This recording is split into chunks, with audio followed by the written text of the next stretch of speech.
आज एक खूनख्वार शिकारी की कहानी जो किसी की बद्दुआ का शिकार हुआ। चौधरी जमाल इंतहाई अमीर तरीन शख्स था। कई एकड़ अराजी के अलावा कई भट्टों का भी मालिक था। मैं एक अरसे से उसके साथ बतौर मुंशी काम कर रहा था। उसके भट्टों का तमाम लेन देन का हिसाब किताब मेरे पास था। मैं चौधरी के खास लोगों में से था। वो मुझ पर हर तरह से एतमाद करता था और मेरी हर बात को मानता था। इतना अमीर कबीर होने के बावजूद उसका सिर्फ एक ही शौक था, जंगली जानवरों का शिकार। शिकार का वो इस कदर शौकीन था कि उस पर वक्त और पैसा दोनों अंधाधुंध बर्बाद करता था। हम उसे शिकारी मजनू कहा करते थे। शिकार की वजह से अक्सर उसका अपनी बीवी से झगड़ा रहता था, लेकिन वो अपने शौक से कभी बाज ना आया। उसकी बीवी को हर वक्त ये धड़का लगा रहता था कि किसी रोज चौधरी खुद ही शिकार ना हो जाए। मगर चौधरी जमाल का कहना था कि अभी तक कोई जानवर ऐसा पैदा नहीं हुआ जो उसकी गोली से बच निकले या खुद उसे शिकार करके ले जाए। चौधरी जमाल का निशाना वाकई गजब का था। उसकी गोली कभी जाया नहीं हुई थी और ना ही किसी जंगली जानवर ने उसे कभी कोई नुकसान पहुंचाया। उसे अपनी बहादुरी और पक्के निशाने पर बड़ा ही मान था। उसके शिकार के जुनूनी शौक का ये आलम था कि कभी कभी वो तमाम रात शिकार की धुन में जंगल में ही गुजार देता था। अब तो वो अक्सर मुझे भी अपने साथ शिकार पर ले जाने लगा था। मैं मजबूरन उसके साथ जाता था क्योंकि मुझे उस किस्म का कतई शौक न था, मगर मैं उसके सामने इनकार भी नहीं कर सकता था। शिकार के दौरान एक बात जो मैंने अक्सर नोट की कि जब भी चौधरी कोई बड़ा शिकार करता, मसलन कोई भैंसा, तेंदुआ या शेर वगैरह, तो उसकी अपनी शक्ल भी दरिंदों की तरह खूनख्वार सी लगने लगती थी। उस लम्हे मुझे उससे बेहद खौफ आता था। यूं लगता जैसे किसी दरिंदे की रूह चौधरी जमाल के अंदर सरायत कर गई है। वो जंगल शिकार के हवाले से बहुत मशहूर था। लोग उसे बूढ़ा जंगल कहते थे क्योंकि वो बहुत ही पुराना था और उसमें हर किस्म के जंगली जानवर और दरिंदे पाए जाते थे। चौधरी जमाल को जब ये मालूम हुआ कि उस जंगल में शेर और चीते भी हैं, तो उसकी रगे शौक फड़फड़ाने लगी और फिर उसने फौरन उस जंगल के करीब महंगे दामों जमीन खरीदी और वहां पर भट्टा लगा लिया। वो मुझे भी अपने साथ ले आया था और अपनी आर्जी रिहाइश भी वहीं बना ली थी। खाना पकाने के लिए बावर्ची भी रख लिया गया। यूं जंगल में मंगल बन गया। बूढ़ा जंगल से 2 कोस के फासले पर एक बड़ा गांव था जिसको तारागढ़ कहा जाता था। खाने पकाने का सामान वगैरह हम वहीं से लाते थे। उस गांव की आबादी भी अच्छी खासी थी। गांव के ज्यादातर लोग जमींदारी करते थे। चौधरी ने जमीन भी उस गांव के ही लोगों से खरीदी थी। गांव वालों के पालतू जानवर जैसे कि गाय, भैंस, बकरियां, भेड़ें वगैरह उसी जंगल के नशेबी इलाके में घास वगैरह चरते थे। कभी कभार जंगली जानवर किसी बकरी या भेड़ को घेर कर मार डालते और अपनी पेट पूजा का सामान करते। गांव का एक गरीब चरवाहा मुनीर अहमद था जिसे मीरू के नाम से पुकारा जाता था। उसका मरहूम बाप गांव का कम्मी था, जिस वजह से उसका शुमार भी गरीब लोगों में होता था। मीरू बचपन से जहनी और जिस्मानी तौर पर कमजोर था और जवान होने के बावजूद भी उसकी बाज बातों और हरकतों से बचपना झलकता था। गांव वाले, जिनमें बच्चे, जवान, बूढ़े सभी शामिल होते थे, अक्सर उससे मजाक करके उसे तंग करते थे, मगर वो किसी की भी बात या मजाक का कभी बुरा नहीं मनाता था। उसकी बातों में इतनी सादगी और मासूमियत होती थी कि लोग उसे साईं मीरू कहने लगे थे। वो गांव के लोगों का खातिम था। गांव वाले उसे मुफ्त में अपने काम भी करवाते थे। मीरू ने भी इनकार करना नहीं सीखा था। वो अनपढ़ था, स्कूल की तो उसने शक्ल ही नहीं देखी थी। अलबत्ता कभी कभी मस्जिद में चला जाता था, मगर 2 साल के अरसे में वो इब्तदाई कायदा भी इमाम मस्जिद से न पढ़ पाया था। नमाज भी उसे पूरी तरह नहीं आती थी, मगर वो फिर भी मस्जिद में जाकर नमाजियों के साथ सफ में खड़ा हो जाता और उनको देखकर रुकू और सुजूद करता रहता। कई नमाजियों को तो उस पर गुस्सा भी आता, उसे डांट भी पड़ती, मगर इमाम मस्जिद उसकी हमायत करते। उसको नमाज सिखाते तो उसका चेहरा खुशी से खिल उठता। बढ़ती उम्र के साथ साथ उसमें कुछ अकल और शऊर भी आता गया। अपनी माँ और बहन की कफालत के लिए उसने भेड़ और बकरियां पाल ली। सुबह नाश्ता करने के बाद वो बकरियां लेकर जंगल की तरफ निकल जाता और शाम ढले उनको लेकर वापस गांव आ जाता। अब तो गांव के कुछ लोग भी अपनी बकरियां चराने की गर्ज से मीरू के हवाले करने लगे थे और उसके काम के बदले वो हर माह उसे कुछ मुआवजा दे देते थे। मीरू खुश था कि अब वो कुछ कमाने भी लगा था। वो पढ़ा लिखा तो नहीं था, मगर जाने कैसे उसने वारिस शाह की हीर भी याद कर ली थी, जिसे वो अक्सर जंगल में बकरियां चराते हुए गाया करता था। कुदरत ने मीरू की आवाज में खास किस्म का सोज और दर्द भी भर दिया था। उसकी सोज भरी आवाज सुनकर राहगीरों के कदम थम जाते थे। जब तक वो आंखें बंद किए सोज भरी आवाज में गाता रहता, राहगीर खड़े सुनते रहते। अब तो उसने हजरत बाबा बुल्ले शाह की एक काफी के कुछ बोल भी याद कर लिए थे। जब वो अलिफ अल्लाह चम्मे दी बूटी गाता तो जैसे जंगल के परिंदे भी अपनी चहचहाट भूलकर उसकी तरफ मतवज्जा हो जाते। यूं लगता जैसे मीरू की आवाज का जमजमा आबे हयात बनकर उनकी सांसों और समातों में उतरता चला जा रहा है। साईं मीरू कभी किसी का दिल नहीं दुखाता था। सिले की परवाह किए बगैर दूसरों के काम आना उसकी सरशस्त में शामिल था। वो गरीब था, उसके पास अच्छा लिबास नहीं था, अच्छा खाना उसके नसीब में नहीं था, मगर वो फिर भी अपने नसीब पर खुश और शाकिर रहता था। वो समझता था कि इस कायनात की हर शय दूसरों के लिए है। दरख्त अपना फल खुद नहीं खाते, दरिया अपना पानी खुद नहीं पीते। ये बहारें, ये बरसातें, ये नगमे सब दूसरों के लिए हैं, और वही जिंदगी मुसरतों से हमकनार होती है जो दूसरों के लिए हो। मीरू को सबसे ज्यादा प्यार अपनी बकरियों से था। वही उसकी कुल कायनात थी। वो उनकी जरा सी तकलीफ पर यूं तड़प उठता था गोया उसकी जान पर बन गई हो। वो उनसे बातें करता था, बकरियां भी उसकी बातें समझती थीं और उस पर तो लगता जैसे अमल भी करती थीं। गांव के लोगों की जुबानी मुझे मालूम हुआ कि एक बार 2 भेड़ियों ने उसकी एक बकरी को घेर कर मार डाला था। उस रोज साईं मीरू बहुत रोया था। लगता था जैसे उसका कोई अजीज फोत हो गया है।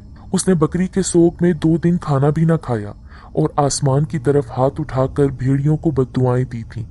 ए अल्लाह, तो इन दरिंदों का इस जंगल से खात्मा कर दे, उन्हें इस जंगल से निकाल दे।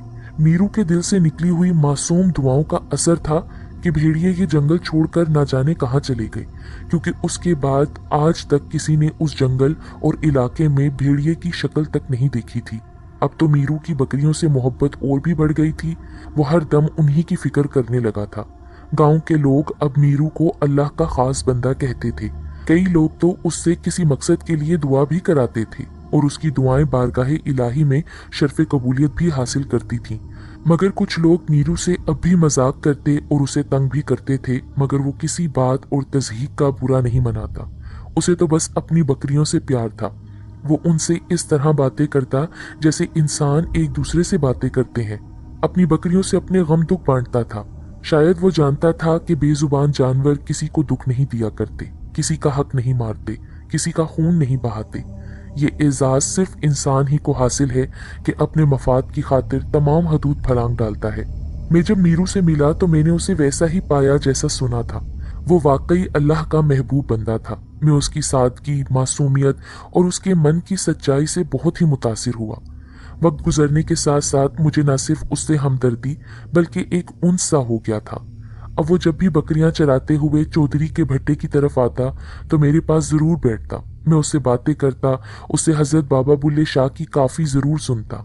मैंने 1-2 बार काफी सुनकर इनाम के तौर पर उसे कुछ रकम देना चाही तो उसने रकम लेने से साफ इनकार कर दिया। मेरा इसरार ज्यादा बढ़ा तो उसने भट्टे की तरफ आना ही छोड़ दिया। उसे रुपए पैसे का कतई लालच नहीं था। इलाके में उसकी किसी से दोस्ती थी और ना ही दुश्मनी। बकरियां ही उसकी दोस्त और हमदम थीं। अपने रेवड़ में उसे 2 बकरियां कुछ ज्यादा ही पसंद थीं। उसने एक का नाम रानो और दूसरी का बानो रखा हुआ था। वो दोनों थी भी बहुत खूबसूरत। मीरू उनका कुछ ज्यादा ही ख्याल रखता था। उसने जब मेरे पास आना छोड़ा तो मैंने 1-2 बार उसके पास जाकर उसे मनाने की कोशिश की तो वो बड़े ही मासूमाना अंदाज में कहने लगा, मुंशी जी, आप बड़े लोग हैं, पैसे वाले हैं और मैं गरीब चरवाहा। मेरा और आपका क्या मिलाप? मैं कुछ दिनों के लिए अपने घर गया हुआ था। वापस लौटा तो पता चला कि बूढ़ा जंगल में एक शेर की मौजूदगी की खबर मिली है। चौधरी जमाल ने अपने शिकारी साथियों की मदद से खास मुकाम पर एक बकरी बांध दी थी ताकि शेर उसको शिकार करने के लिए आए और खुद शिकार हो जाए। मैं भी उस मुकाम को देख आया जहां बकरी बंधी हुई थी। बकरी को देखकर मुझे शुबा हुआ कि ये बकरी तो मीरू की है। मैंने चौधरी जमाल और उनके दोस्तों से पूछा कि क्या तुम लोग ये बकरी खरीद कर लाए हो, और अगर खरीद कर लाए हो तो किससे और कितने में खरीदी है? वो कहने लगे, नहीं, खरीद कर तो नहीं लाए हैं, ये हमें यहाँ जंगल में चरती हुई मिल गई थी। शायद रेवड़ से बिछड़ गई है, हम इसको पकड़ लाए हैं और यहाँ बांध दी है। ये तो अच्छी बात नहीं, आपको तो बकरी खरीद कर लानी चाहिए थी। अगर इसका मालिक आ गया तो? मालिक आ गया तो उसको बकरी की कीमत दे देंगे, चौधरी ने लापरवाही से बोला। मुझे चौधरी जमाल का यह अंदाज बिल्कुल भी अच्छा न लगा। मैं खामोश रहा। उस बकरी और मीरू के बारे में सोच सोच कर रात को भी मुझे अच्छी तरह नींद न आई। सुबह सुबह हम नाश्ता कर ही रहे थे कि मीरू भट्टे पे आ गया। वो सीधा मेरे पास आया। मुंशी जी, मेरी बकरी रानो कल से गायब है। मुझे पता चला है कि चौधरी जमाल के आदमियों ने उसे पकड़ा है। अब आप मेरी बकरी वापस दिलवा देना। मीरू की आंखों में आंसू और लहजे में इल्तिजा थी। इतने में चौधरी जमाल अपने कमरे से बाहर आया और मीरू को गुस्से से कहने लगा, तेरी बकरी मैंने पकड़ी है, बता उसकी क्या कीमत लेगा? मीरू निहायत ही आजिज़ी से बोला, मैंने बकरी बेचनी नहीं है। रानो को तो मैंने अपनी औलाद की तरह पाला है। मुझे उससे बहुत मोहब्बत है। चौधरी जैसे संगदिल इंसान पर भला मीरू की बातों का क्या असर होता? वो करख्त लहजे में बोला, मैं इसे हर हाल में खरीदूंगा और तुझे उसे फरोख्त करना ही होगा। मीरू ने एक सर्द आ भरी और मुझे कहने लगा, मुंशी जी, मेरी बकरी दिलवा देना। रानो में तो मेरी जान है। मैं उसके बगैर जिंदा नहीं रह सकता। मेरे कुछ कहने से पहले ही चौधरी बोल पड़ा, अब वो बकरी तुम्हें कभी नहीं मिल सकेगी। अब तक तो वो शेर की खुराक बन चुकी होगी।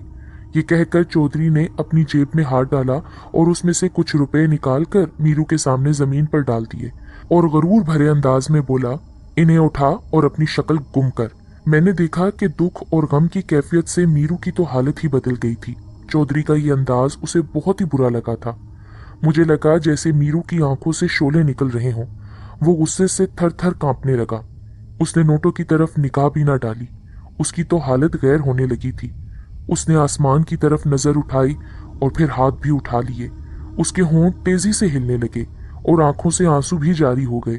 मैं जान गया कि वो चौधरी को बद्दुआ दे रहा है। वो काफी देर तक रोता रहा और बद्दुआ करता रहा और फिर लागिर सा होकर आहिस्ता आहिस्ता कदम उठाता हुआ वापस लौट गया। उसकी हालत देखकर मुझे यूं लग रहा था कि वो ये सदमा बर्दाश्त नहीं कर पाएगा। मीरू की बकरी तो वाकई शेर की गजा बन गई थी, मगर शेर फिर भी न शिकार हो पाया था। कई दिन गुजर गए। मैं कोशिश के बावजूद मीरू की रोती आंखों को न भुला पाया था। उसकी आंखें हर लम्हा मुझे अपने इर्द गिर्द गर्दिश सी करती महसूस होती। एक रोज मैं उसकी खबर लेने उसके गांव गया। वहां जाकर पता चला कि मीरू बीमार है। मैं उसके घर चला गया। मैंने देखा वो चारपाई पर लेटा हुआ था और बरसों का मरीज लग रहा था। रानो की जुदाई ने उसे इस हाल तक पहुंचा दिया था। मैंने उसे तसल्ली देने की कोशिश की, मगर वो जुबान से कुछ ना बोला। लगता था वो मुझसे भी नाराज है। मुझे समझ नहीं आ रहा था कि मैं कैसे उसको राजी करूं, कैसे उसका दुख बांटूं, कैसे उसका नुकसान पूरा करूं। लिहाजा मैं शर्मिंदा सा होकर लौट आया। चंद दिनों बाद खबर मिली कि मीरू फोत हो गया है। मैंने उसके जनाजे में शिरकत की। उसके जनाजे में बहुत लोग थे और वहां मौजूद हर फर्द की आंखें अश्कबार थीं। हर एक इंसान उसकी शराफत, सादगी और ईमानदारी की तारीफ कर रहा था। यूं ही 2 माह बीत गए, मगर मैं मीरू को भुला नहीं सका। मैं जब कभी बकरियों को देखता तो मुझे मीरू याद आ जाता। यूं लगता जैसे वो अलिफ अला चंबेदी बूटी गा रहा हो। कई दिनों से मैं चौधरी के तेवर बदलते हुए महसूस कर रहा था।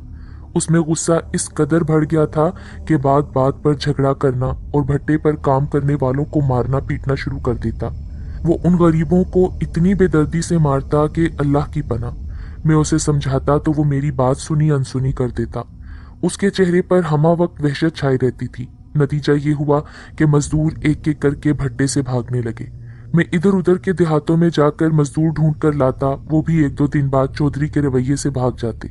एक रोज मैं चौधरी के कमरे में गया तो मैंने देखा कि उसने मिट्टी से बना हुआ एक खिलौना नुमा शेर रखा हुआ है और उसको देखकर शेर की तरह गुर्रा रहा है। उसकी आवाज में कुछ ऐसी हैबत थी कि मैं खौफजदा सा होकर लौट आया। उसके बाद उसने वो खिलौना शेर अपनी जेब में रखना शुरू कर दिया। वो दिन में कई बार उस खिलौने को जेब से निकाल कर देखता और फिर जेब में डाल देता और कभी उसको हाथ में पकड़े पकड़े ही सो जाता। फिर जाने क्या हुआ कि आहिस्ता आहिस्ता चौधरी की गजा भी कम होती गई। उसने खाना पीना निहायत ही कम कर दिया। मैं इसरार करता तो कहता भूख नहीं है। कभी कभार वो मामूली सा खाना खा लेता और खाता भी तो अजीब तरीके से। वो दोनों हाथों से गोश्त की बोटियों को मुंह में दबाकर नोचा करता, बिल्कुल ऐसे जैसे जानवर खाते और नोचते हैं। मैं उसकी इन हरकतों पर हैरान होता और सोचता कि चौधरी पहले तो ऐसा ना था, अब उसमें ये तब्दीली क्यों आ रही है। एक मजदूर ने बताया कि चौधरी को वो शेर नुमा खिलौना उस मिट्टी में से मिला था जो वो ईंटों के लिए 1 मील के फासले पर से खोद कर लाए थे। जब हमने मिट्टी भट्टे पर लाकर फेंकी तो चौधरी करीब ही खड़ा था। उसने वो मिट्टी का खिलौना उठा लिया, उसको साफ किया और गौर से देखने के बाद जेब में डाल लिया। तब से चौधरी की तबीयत में ये वहशियानापन सा आ गया है और उसकी आंखों में भी वहशत सी नाचती हुई महसूस होती है। यूं लगता है कि जैसे किसी जानवर की रूह उसके जिस्म में दाखिल हो गई हो। अब वो इंसान कम और दरिंदा ज्यादा लगता था। उन्हीं दिनों बूढ़ा जंगल में एक आदमखोर आ गया। वो बहुत ही खौफनाक किस्म का था। हफ्ता 10 दिन में वो किसी न किसी मजदूर को हलाक कर डालता। अगर रात को कोई भी मजदूर झोंपड़ी से निकलता तो वो दरिंदा लौटकर फिर उसको वापस न आने देता। मैंने अपनी आंखों से एक मरे हुए मजदूर की हालत देखी थी। उसका गला चबाया गया था। शेर ने उसका खून पीकर लाश वहीं छोड़ दी थी। जब ऐसे कई वाकयात मतवातर रोनुमा हुए तो चौधरी जमाल बंदूक उठाकर रात को उसकी तलाश में निकल पड़ता। लेकिन चूंकि आदमखोर का कोई खास मुकाम नहीं था, इसलिए शेर और चौधरी के मुकाबले की तो नौबत ही न आई। एक रोज तमाम मजदूरों ने मिलकर जंगल में उस आदम शेर खोर को तलाश करने की कोशिश की, लेकिन वो जंगल बहुत बड़ा था। आदमखोर शेर का कुछ पता न चल सका। एक रात मजदूरों का ठेकेदार भी उसका शिकार हो गया। उसकी खौफनाक चीखें सुनकर सब मौके पर पहुंचे, लेकिन वो मर चुका था। उसका भी गला चबाया हुआ था। उसके बाद हम लोग सीढ़ी लगाकर कमरों की छत पर सोने लगे। 3 हफ्तों के वक्फे के बाद एक और मजदूर ऐसी ही मौत मारा गया। हैरानी की बात यह थी कि वो झोपड़ी के अंदर था और उसके दरवाजे की कुंडी भी लगी हुई थी। अब मजदूर ये समझने लगे थे कि वो लगता है कोई शेर नहीं बल्कि जिन या भूत है। चौधरी भी परेशान हो गया था। वो एक माहिर शिकारी था, मगर उस शेर को मारने में उसे मुसलसल नाकामी हो रही थी। वो भी अब यही कहना शुरू हो गया था कि कोई जिन है जो शेर की सूरत में नमूदार होता है और इंसानों को हलाक कर डालता है। भट्टे पर मजदूर कम हो गए थे, इसलिए ईंटें भी कम बन रही थीं। एक रोज मैंने चौधरी से कहा कि हम ये भट्टा बंद कर देते हैं और किसी और जगह चलते हैं, मगर वो ना माना। जब तक मैं उस आदमखोर की जान ना ले लूं, मैं यहाँ से नहीं जाऊंगा। उसके लहजे में गुस्सा और वहशत नुमाया थी। लिहाजा मैं खामोश हो गया और इधर उधर के गांव में भागदौड़ करके मजदूरों का कोटा पूरा करने लगा। चांदनी रातें शुरू हो गई थीं। एक रोज फिर भट्टे के करीब गला चबाने का वाकया पेश आया। चौधरी गुस्से के आलम में बंदूक लेकर निकल गया और अगली सुबह जब वो वापस आया तो कहने लगा, मैंने शेर को अपनी आंखों से देखा है, मगर उस पर गोली चलाने का मौका ही नहीं मिल सका। वो जिंदा निकल गया है, मगर कब तक? आखिर उसकी मौत मेरे हाथों ही होगी। मैंने पूछा, वो किस किस्म का शेर है? जैसे शेर होते हैं वैसा ही है, अलबत्ता इंसानी खून पीने से कमरे की दीवार पर लटकाने के लायक नहीं रहेगा। एक रोज उस शेर ने गांव के एक आदमी को मार डाला और उसका खून चूसकर फरार हो गया। गांव के लोग ग्रुप की सूरत में चौधरी के पास आए और उससे कहा कि तुम माहिर शिकारी हो, तुम ही उसको मारने का जिम्मा लो। इस मामले में हम भी तुम्हारा साथ देंगे। चौधरी ने उनकी बात गौर से सुनी और कहने लगा, मैं तो खुद उसकी तलाश में हूँ। उसने मेरे कई मजदूरों को मार डाला है। आप सब बेफिक्र हो जाएं, मैं शेर को मारने के बाद उसकी लाश आप लोगों को दिखाने के लिए आपके गांव में लाऊंगा। वो लोग मुतमईन होकर वापस लौट गए, मगर उनमें से एक आदमी वहीं रुक गया। जब चौधरी इधर उधर हुआ तो वो मेरे करीब आया और कहने लगा, मुंशी जी, मैं भी चरवाहा हूँ और मीरू मरहूम का साथी भी हूँ। मैं अगर आपको शेर करीब से दिखा दूं तो क्या आप उसे मार डालेंगे? तुम चौधरी को बताओ ना, वो उसे यकीनन मार डालेगा। मैंने उसे टालना चाहा। मुंशी जी, मैंने चौधरी की नहीं, आपकी बात कर रहा हूँ। उसने करीब एक चश्मे के किनारे एक बड़े से दरख्त की तरफ इशारा करते हुए कहा, अगर आप तन्हा आज रात किसी को बताए बगैर इस दरख्त पर चढ़ जाएं और बकिया रात वहीं गुजारें तो सुबह को किसी भी वक्त वो दरिंदा आपको चश्मे का पानी पीता हुआ मिल जाएगा और इस तरह आप करीब होने पर उसका आसानी से शिकार कर सकेंगे। याद रहे, चौधरी जमाल को इस बात का पता न चलने पाए। चरवाहा चला गया और मैं उसकी बातों पर गौर करने लगा। रात का खाना खाने के बाद मैं सोने की गर्ज से लेट गया, मगर न जाने क्यों मुझे नींद आने का नाम ही नहीं ले रही थी। चरवाहे की बातें दिमाग में घूम रही थीं। मैं न चाहने के बावजूद बिस्तर से उठ खड़ा हुआ और चश्मे के किनारे बरगद के दरख्त पर चढ़कर बैठ गया। गर्मियों का मौसम था, चांदनी अपने जोबन पर थी, इसीलिए हर चीज साफ और वाज़ेह नजर आ रही थी। मैं खौफजदा भी था कि कहीं आज शेर का शिकार मैं ही ना बन जाऊं। मैं दिल ही दिल में कुरानी आयात का विर्द भी करता रहा। रात खामोशी थी, हर तरफ सकूत तारी था, इतना कि हवा से मामूली खुश्क पत्ते भी हिलने की आवाज मुझे बखूबी सुनाई दे रही थी। और अगर कोई जंगली चूहा इधर उधर भागता तो उसकी खड़खड़ाहट से मुझे शेर की आमद का शुबा होने लगता।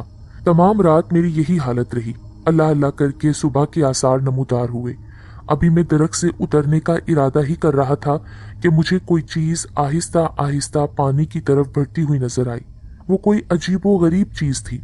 मैं उसको देखकर तो शिश्तर रह गया, क्योंकि वो शेर नहीं बल्कि एक इंसानी जिस्म था। वो बरहना था और खून ख्वार शेर से कम नहीं लग रहा था। उसने अपना खून आलूद चेहरा और हाथ पानी से धोए, और जब उसने झाड़ी के अंदर से अपने कपड़े निकालकर पहने तो मैंने उसे पहचान लिया। जो कुछ मैंने देखा था उस पर मुझे खुद यकीन नहीं आ रहा था, क्योंकि वो आदमखोर चौधरी जमाल था। उसकी हालत खूनख्वार दरिंदे जैसी थी। मेरा जिस्म थर थर कांपने लगा। चौधरी का ये भयानक रूप देखकर मुझे मीरू और उसकी दी हुई बद्दुआ याद आ गई, जो उसने आसमान की तरफ हाथ उठाकर चौधरी को दी थी। जब चौधरी जमाल वापस भट्टे की तरफ रवाना हुआ तो मैं दरख्त से उतरा और पैदल ही सड़क के किनारे की तरफ चल पड़ा। मैंने डेरे पर पड़े हुए अपने सामान और रकम की भी परवाह नहीं की और सीधा अपने घर की तरफ रवाना हो गया, क्योंकि मुझे अपनी जान अजीज थी। मैं चौधरी का अगला शिकार नहीं बनना चाहता था। मैंने ना सिर्फ चौधरी को बल्कि वो इलाका भी छोड़ दिया और लौटकर फिर मैं कभी उस तरफ नहीं गया। बाद में मैंने शहर में एक तामीराती कंपनी में मुलाजमत कर ली और चौधरी जमाल को हमेशा के लिए भूल गया।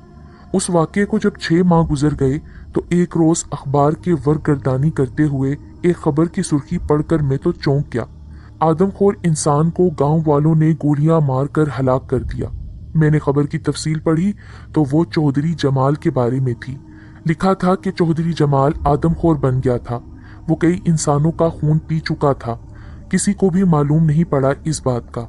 जब उसने अपनी बीवी और एक बेटी का खून पिया तो तब हकीकत का इल्म हुआ कि चौधरी जमाल आदमखोर और जनूनी बन गया है। उसने अपने गांव के 3 इंसानों का भी खून पिया था, इसलिए गांव के लोगों ने उसे पकड़कर जंजीरों में बांध दिया। उसने 50 के लगभग इंसानों के खून पीने का इकरार किया था। गांव के लोगों ने उसे गोलियों से भून डाला और उसकी लाश भी जानवरों की तरह एक गड्ढे में डुबा दी थी। पूरी खबर पढ़कर मुझे चौधरी के अंजाम का दुख हुआ, क्योंकि मैं उसका नमक खोर रहा था, मगर उसका अंजाम भी तो यही होना चाहिए था। काश के वो साईं मीरू का दिल न दुखाता, उसकी अजीज मासूम बकरी को शेर का शिकार न बनाता, तो फिर ना ही साईं मीरू उसको बद्दुआ देता। जिस तरह साईं मीरू की बकरी उस शेर का शिकार बनी थी, फिर उसी तरह दरिंदा सिर्फ चौधरी जमाल गांव वालों के हाथों बुरी मौत मारा गया और फिर उसकी लाश के साथ मरे हुए जानवरों से भी ज्यादा बुरा सलूक किया गया।